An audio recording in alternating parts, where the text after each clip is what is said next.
होली का पावन दिन था। वृंदावन की गलियां रंगों और भक्ति रस में डूबी हुई थीं।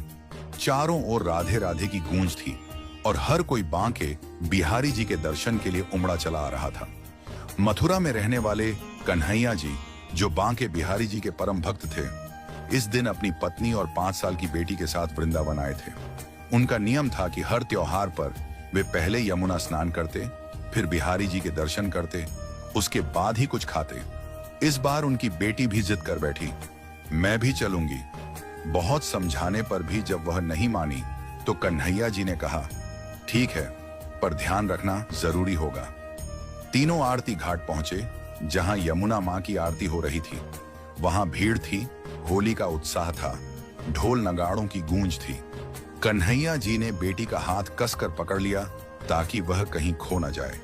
कन्हैया ने पत्नी से कहा, तुम पहले स्नान कर लो, मैं बच्ची को देखता हूं। पत्नी स्नान कर लौटी, फिर कन्हैया जी यमुना में स्नान के लिए चले गए। इतने में पत्नी दीप जलाकर यमुना मां की पूजा करने लगी और वहीं उनकी बेटी खेलते खेलते यमुना की ओर बढ़ गई। धीरे धीरे वह गहराई में चली गई और डूबने लगी। कुछ ही क्षणों में एक चीख सुनाई दी, मेरी बेटी! पत्नी की चीख ने घाट पर सबका ध्यान खींच लिया। कन्हैया जी दौड़े, लेकिन उन्हें तैरना नहीं आता था।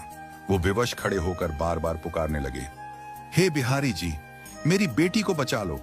तभी भीड़ को चीरता हुआ एक 16 से 17 साल का सुंदर तेजस्वी बालक दौड़ता हुआ आया और बिना कुछ कहे सीधे यमुना में कूद गया।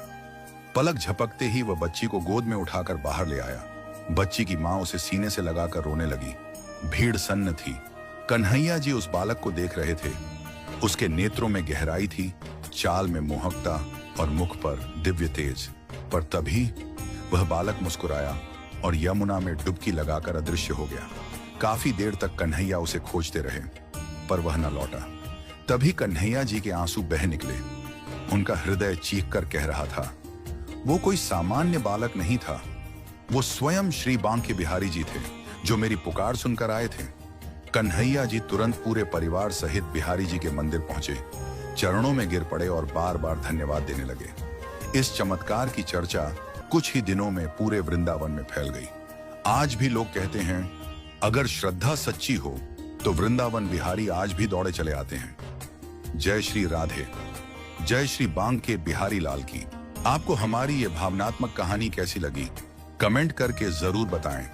और अगर वीडियो अच्छी लगी है तो वीडियो को ज्यादा से ज्यादा लाइक करें और शेयर करें। और ऐसी ही भावनात्मक कहानियां सुनने के लिए हमारे चैनल को सब्सक्राइब अवश्य करें।